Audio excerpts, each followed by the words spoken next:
today, and we are very honored to welcome Rabbi Emanuel Feldman. I will give just a few introductory remarks, and then I will ask Mr. Hanina Falk, as a representative of our board, to give some more specific words of welcome. So I just want you to have a little context as to who we have here today. And Rabbi Feldman is the Rabbi Emeritus of the congregation Beth Jacob. Rabbi served there for over 40 years. And you know that I'm new, but the rabbi was really the foundation, the bedrock of creating Jewry in Atlanta. The rabbi was the editor of many magazines, one of which the Tradition magazine for 13 years. The rabbi served as the vice president of the RCA, that's the Rabbinical Council of America. It's the rabbis of the country kind of come together and make decisions. So to be in that position of leading that is a position of kavod and respect that your peers need to have for you. And Rabbi is here today because it's that time of year. Rabbi is the author of the book, The 28th of ER, and we are lucky to have Rabbi here to share with us some real personal anecdotes of what this time meant. And we all, including myself, read about it. And we can maybe talk about it. But to really understand what it was like, you need to have somebody who can really tell you the live story and bring it to life. And so we're so very lucky to have the Rabbi here to do that with us. Two quick thank yous. We want to thank Andy and Leah Lewis and the family for marking this 50-year reissuance of this important book, to which I have my own new copy. Thank you. And also I'd like to welcome and acknowledge Leah, who's joining us here as well. Final Hakar Tov and thank you is to the Alan and Julie Kaminsky-Minsk for helping make this happen, and for logistics. Thank you, Julie, for that as well. And we're very excited to have you Rabbi here to share with us. With that, I would again like to ask Mr. Hanina Falk, as a representative of the board and somebody who knows the good Rabbi in much more detail than I, who can give us a little bit of anecdote into the zechut that we're going to have today.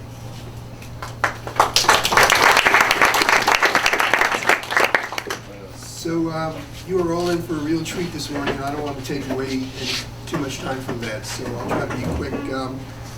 3 points that I would like to make. One is that Rabbi Feldman was rabbi at Beth Jacob for over 40 years. That's just not common these days. It's really, it's a significant time during which he built not only the synagogue, the neighborhood, community, and many of the institutions in this city. So it's a privilege for me. I belonged there for the last 18 years of your time there. So Rabbi Feldman didn't, in some sense, reinvent the rabbinate. He was just really good at being rabbi in the synagogue, and he's a remarkable speaker and a great writer, and I think he did all the things that a rabbi does in terms of relating to people in the community. He's remarkably revered, beloved, and respected, I think, by everybody who was there in the synagogue in those years. So I also got to know Rabbi Feldman because of his interest in Jewish education, and that's where all of you benefit. So Rabbi Feldman was here in the early days when the Hebrew Academy, the original Hebrew Academy, was created in the early 50s, and he was very much involved in starting that institution. As he said the other night, his wife actually taught there at the very beginning. And then in the early 70s, he was very instrumental in the creation of what was then Yeshiva High School of Atlanta, and then Yeshiva Atlanta YA, and now the upper school here. And I got to know him really well when he was engaged in creating Torah Day School, and he did the ultimate solicitation from me. He got me to donate 4 years of my life to actually help start that school. I was the first president there. So I got to know him very well at the time in terms of his commitment to Jewish education and his connection to it, and desire to do the best for all of the young people here in Atlanta. Finally, in terms of today's talk, Beth Jacob has always had a tremendous commitment to Israel. And I think it came directly from Rabbi Feldman. So one of the apocryphal stories they used to tell, you'll tell me if it was true, there was a new official, maybe at the consulate in Atlanta, who supposedly, the way I heard it, came to Rabbi Feldman and suggested that maybe they could set up a discussion group or an Israeli support group at Beth Jacob.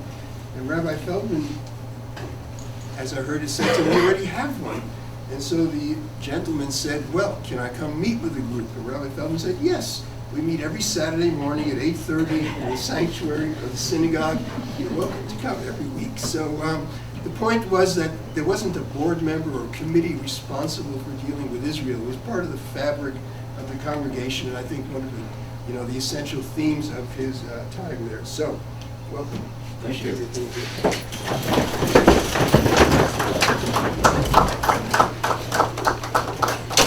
morning, everybody. Thank you very much. Thank you both for the beautiful introductions. And it's really, every speaker begins by saying it's a pleasure to be here.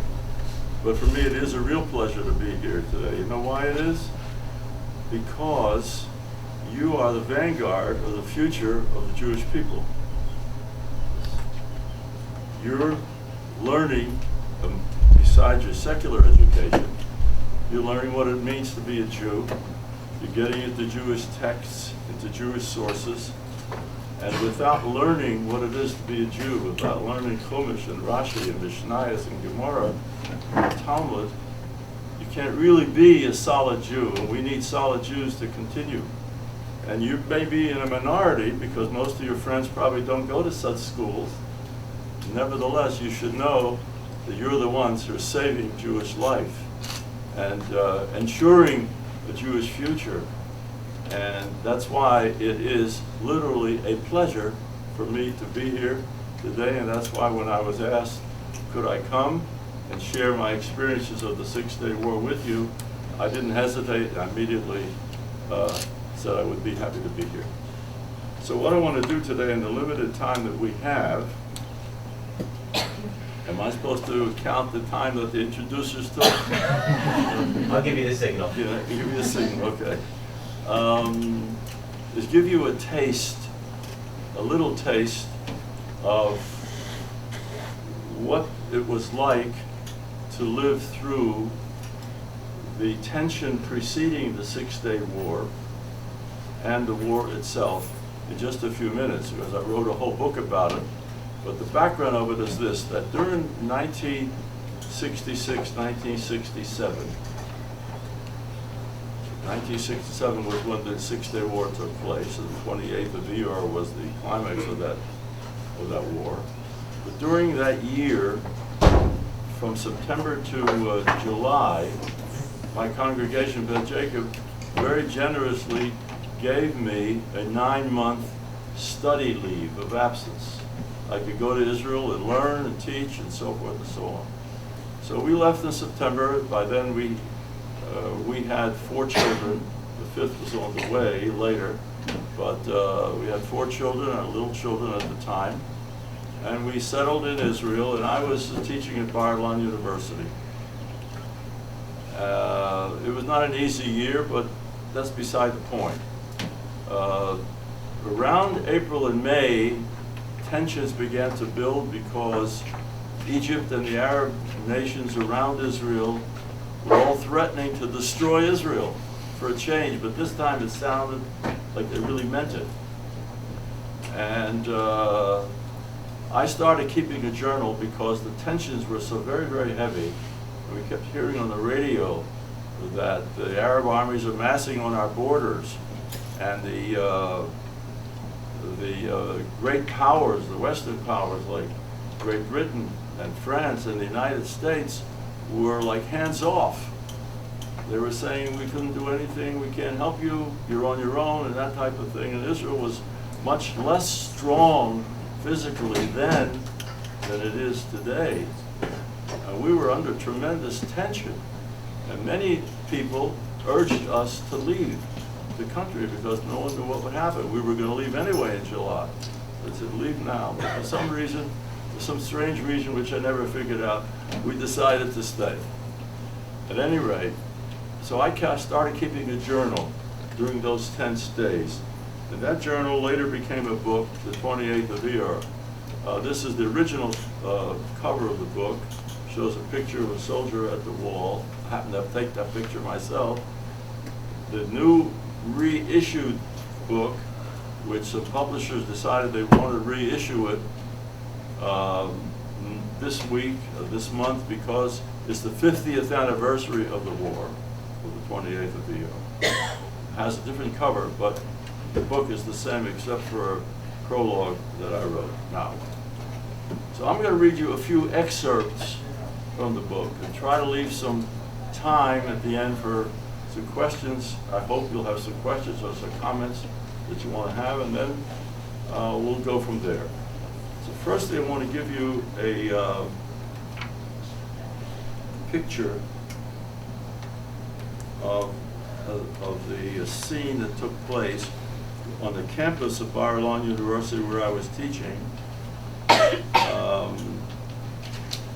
There was a call-up of reserves in Israel because the tension was great.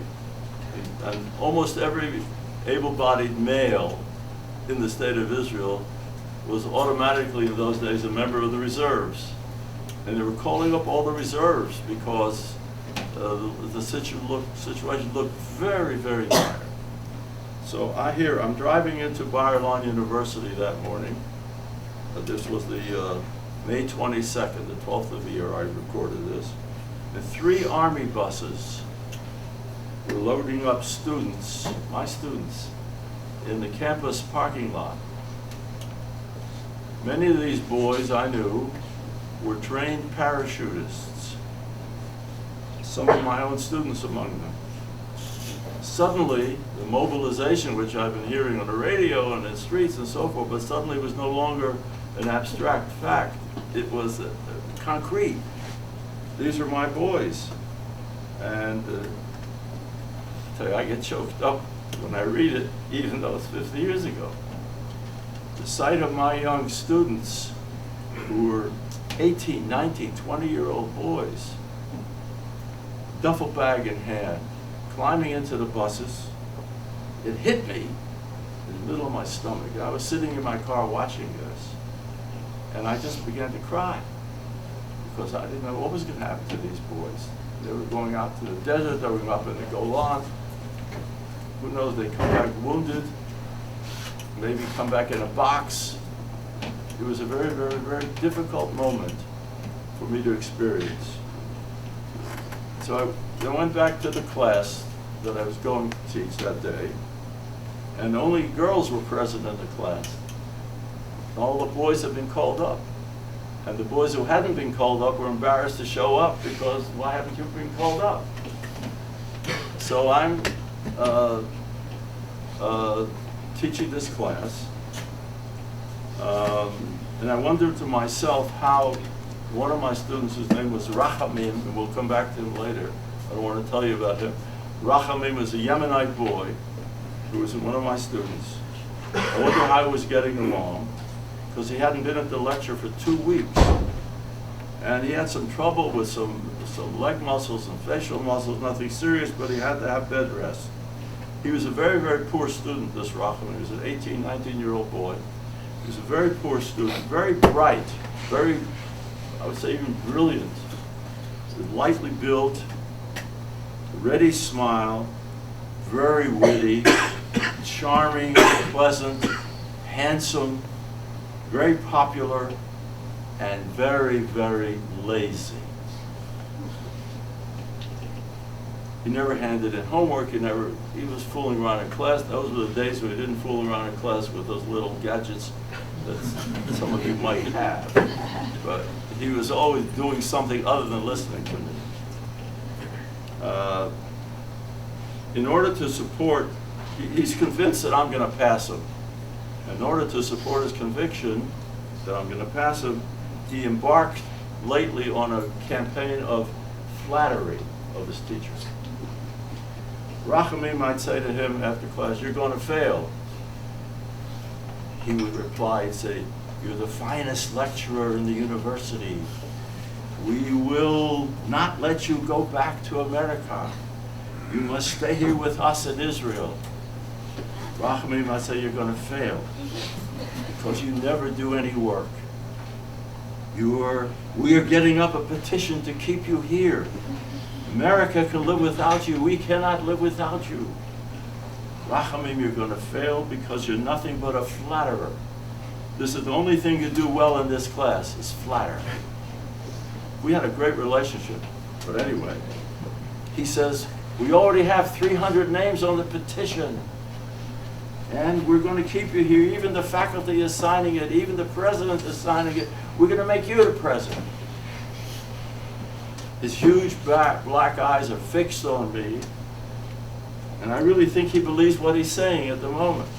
You know? Anyway, so I asked the girls, I said, where's Rachamim? Well, they said, well, Rachamim, he was called up 2 nights ago. I said, Rachamim was called up, he's not well. He's well enough to go. The Army said, the Air Force said that let the Air Force doctor determine whether he's well enough to go. Meanwhile, he had to go up. Anyway, Air Force doctor? Oh, they said, yeah, he's a paratrooper. I said, Rachamim is a paratrooper? Yeah, Rachamim is a paratrooper. Okay. I wondered then if Rachamim flattered his way into the paratroopers. But anyway, we'll come back to Rachamim a little bit later if we have some time. So things got very, very tense. Later in the class,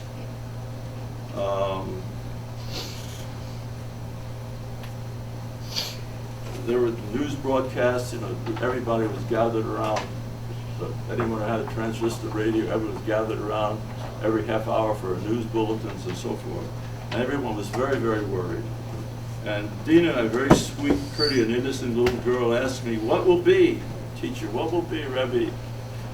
I said, Yeh Tov, I said with a smile, everything will be all right.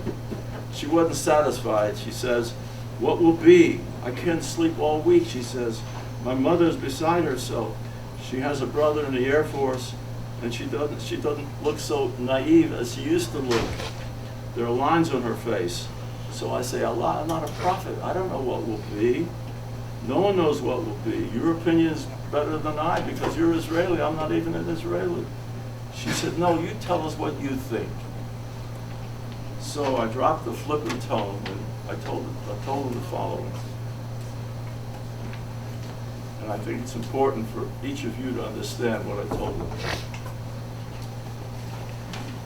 Anyone who says the situation is not serious is just fooling himself. But remember one thing. Israel's history is not a natural history.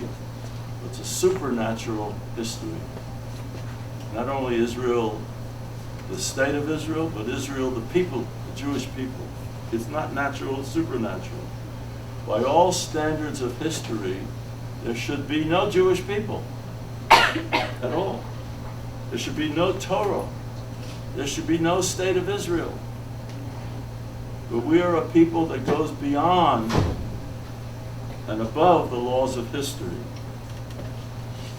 We're unique, our history is unique, our God is unique, our way of life is unique. We're different from everybody else. By all laws of nature, a nation that's surrounded on all sides and outnumbered on all sides by enemies who want to destroy them should succumb, it should go under. But we're not subject to the normal rules of history, I told them. Remember that. So maybe on that ground we can worry a little bit less.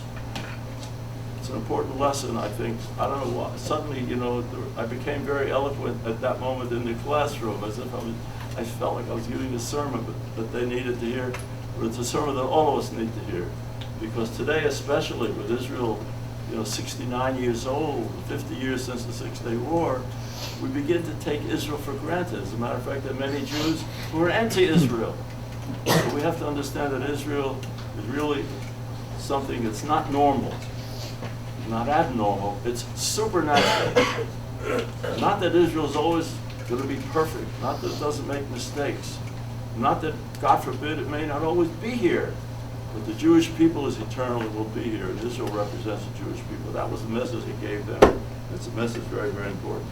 Okay, now, there were some light moments during those tense weeks preceding the war. There was a beautiful, I wrote this down on Sunday, June 4th, which was the day before the war broke out, except we didn't know when it was going to break out. A beautiful story making the rounds. A foreign correspondent was talking to a rabbi in Jerusalem, and he asked him, how does he think the crisis will end up? How do you think it'll be settled?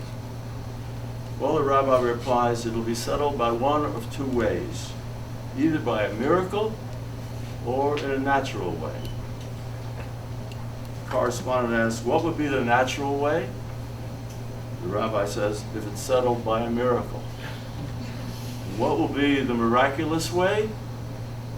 If it's settled in a natural way. Okay, ponder that. Okay. That's the story of the Jewish people.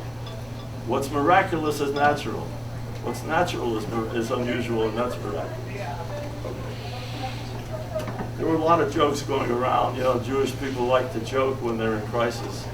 That's why Jews are the greatest comics and the greatest humorists that we have. All the great comedians, at least until when I was growing up, were all Jews.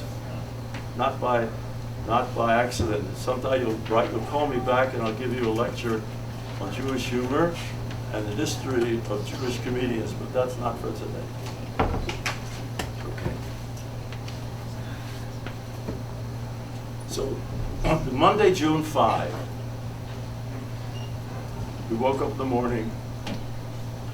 There's a relaxed feeling in the air at the synagogue in the morning. Everyone knows that everything will be all right because we have good reasons to know that. Nasser, who was the president of Egypt at the time, we all decide he doesn't want war. His best troops are involved somewhere else. He's overextended himself. The great powers don't want war. Hussein won't fight. The Arabs will fight among themselves. And so forth and so on. We decided there's going to be no war. Everything's going to be fine. That was during the morning davening. We didn't daven with very great kavanah that morning because all we thought about was the war. Back in our apartment, after davening, about 8 in the morning, the kids, our children, are gulping down breakfast, and I get ready to go to the university.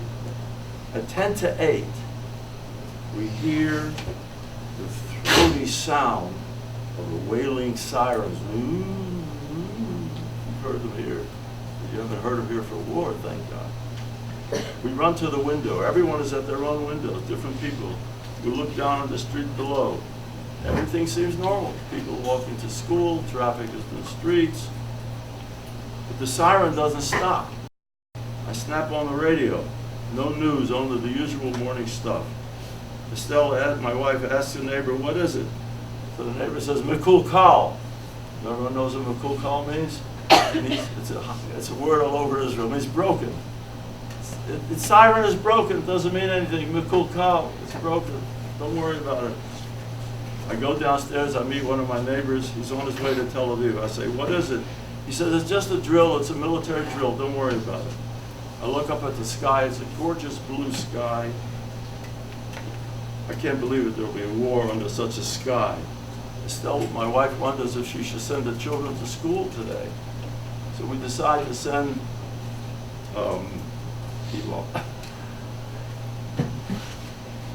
Ivan, who's the rabbi today, who's 12 years old, and his younger brother Jonathan, who's at 10.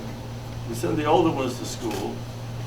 We won't send the younger ones. Will keep it home, just in case.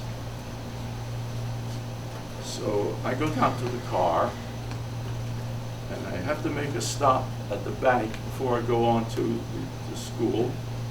And one of my neighbors walks down the street. His neighbor, whose father was a member of the Knesset, so he knew a lot. So he smiles at me and he says, it has begun. He's very cheerful. What are you so cheerful about? It has begun. I said, what has begun? He says, fighting. They're fighting. Where? He says, in the Negev. How do you know? Was it just another rumor? No, no rumor, it's true. I spoke to my father, it's true. My wife is on the porch upstairs. I tell her they're fighting in the Negev. Really, she says? Really?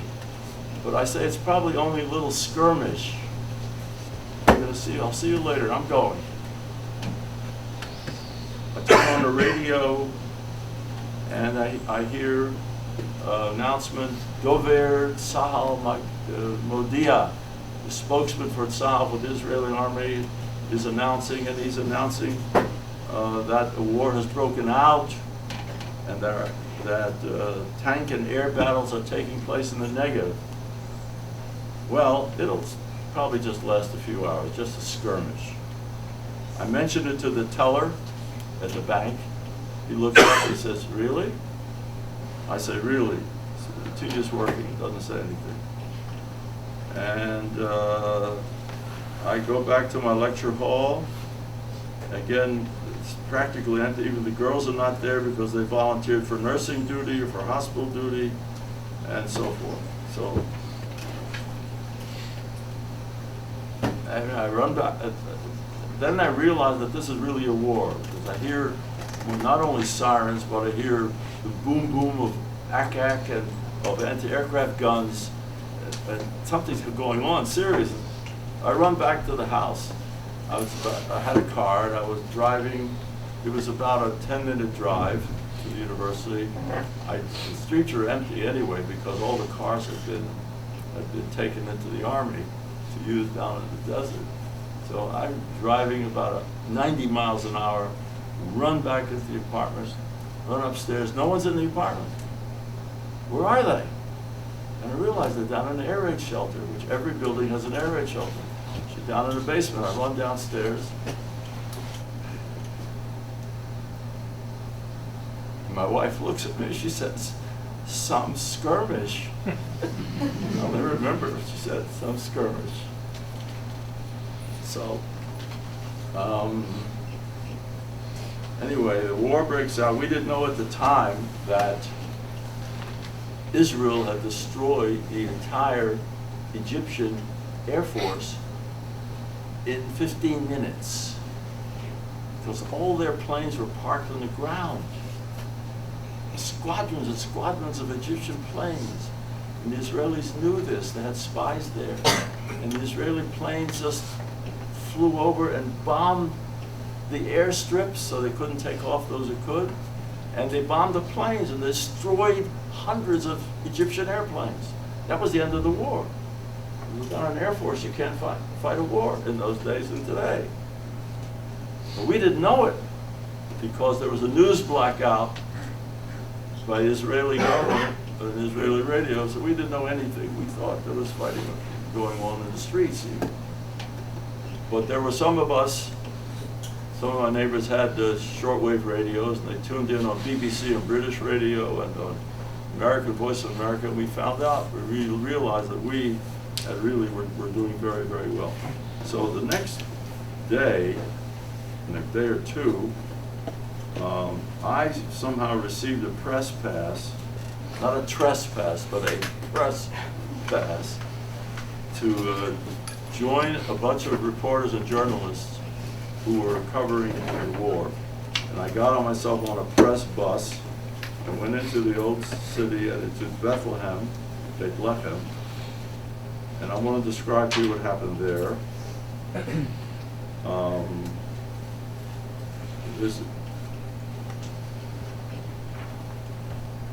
So I'm there, we're in Bethlehem, and I see soldiers are all over the place, Israeli soldiers. They're running, they're running all over the place. They're rounding up enemy soldiers and so forth.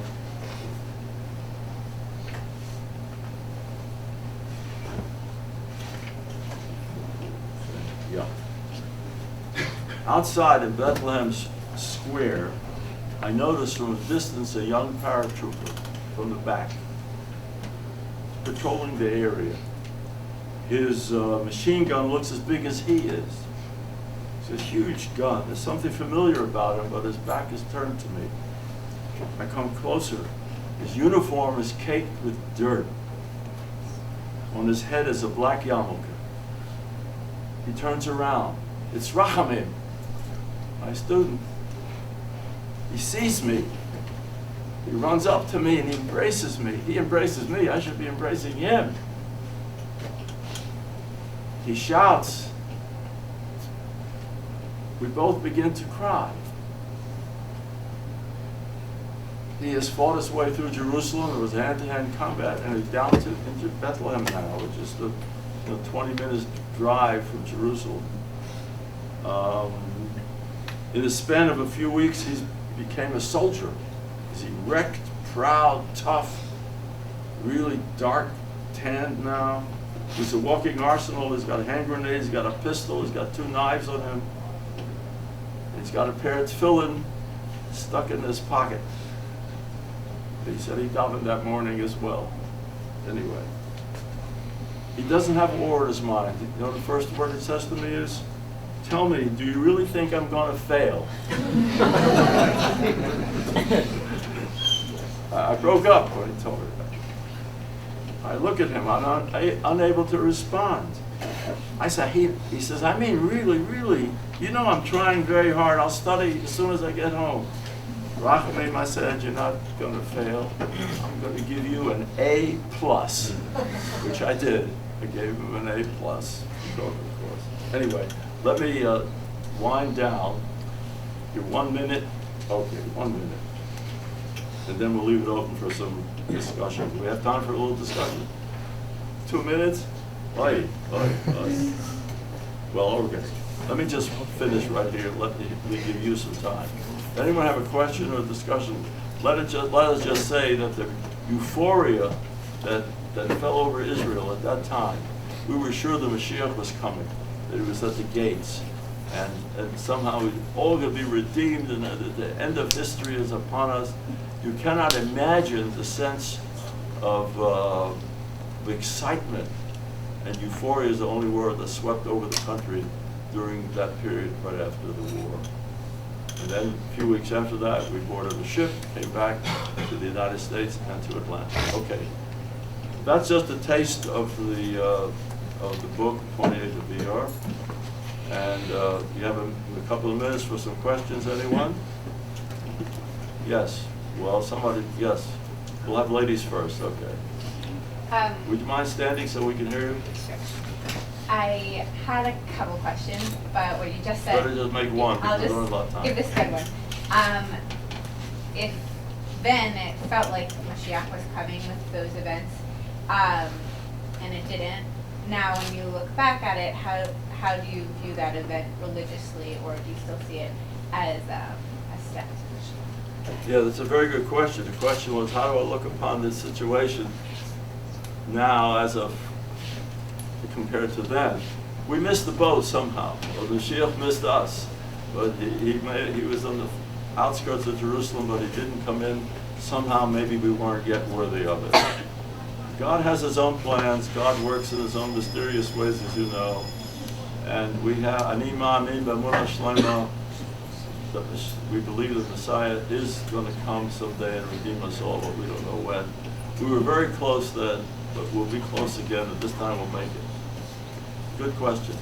Yes, you had a question. Yeah. What was it like being one of the first people in the old city and one of the first people at the Kotel? Well, what was it like being one of the first people at the old city in the Kotel? It was an unbelievable experience. Someone asked me that earlier, before we began. I mean, touching the Kotel for the first time, it was like electric shock. You know, I couldn't believe it. And I remember on the radio, the Israeli radio announcer, none of them was very, what we call dati, they weren't religious, but this guy was reporting the war, and he was saying, "I'm approaching the wall." He's in a microphone, and he says, "I'm about to touch the wall," and he says, "Ani nogea b'kotel," on the mic, and he starts crying live on the radio. So that's the type of feeling that all of us had at that moment. Just at that time, if you've been to Israel, now it's a big plaza, big broad place in front of the wall. But then there were houses, Arab houses, not farther from here to there. That's all you had. That's a couple of yards to stand in front of the wall. Then the Israelis had to take those houses away and make a big plaza for the rest of Israel to come. Yes, quickly. Okay, after everything you saw and experienced in Israel, how did you and your family decide to leave? How did we what? How did you guys decide to leave after everything you experienced? How did we leave? Yeah, like didn't you want to stay? We didn't want, no, I said, how did we leave after all that? Yeah, we left because we had tickets. We had to leave. First of all, I had a promise to my shul that I wouldn't stay there and I was coming back. Secondly, we didn't want to leave after that. We wanted to stay, but circumstances forced us to go. So we did leave. We didn't feel very good about leaving, but I can tell you that. Any more? One last question. One more. Yes, sir. Would you mind standing? So I know that you live there now. So how has it changed since you were there in the 60s when you were there teaching versus now? Yeah, how is Israel? Well, it's 50 years. Remember, this next week is going to be 50 years from the day Jerusalem was liberated. It has changed in a major way, and in the reissuing of the book, I have a prologue which talks about the changes that have taken place. Some things have gotten better, some things have not gotten better. The country's gotten bigger, the country's gotten militarily more strong. Actually, Torah education has gotten very, very powerful, but at the same time, secular has also gotten very, very strong. So there have been major changes in the country. It's an exciting place to be. It's the front lines of Jewish life. It's right there in Eretz Yisrael. But it's, as I said at the outset, Israel's not a normal place. Sometimes I think it's not normal in the sense that it's crazy, but it's not normal in the sense that it's super normal. It's supernatural, and it's God's Shekhinah. It's God's dwelling place on earth.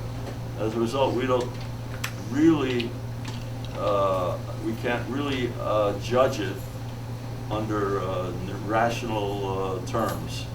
Okay. If people are able to stay for a few minutes, would you be willing to chat with the students who are able to stay behind? Yeah, I can stay here a few minutes. Fantastic. Otherwise, have a great day. Thank you so much.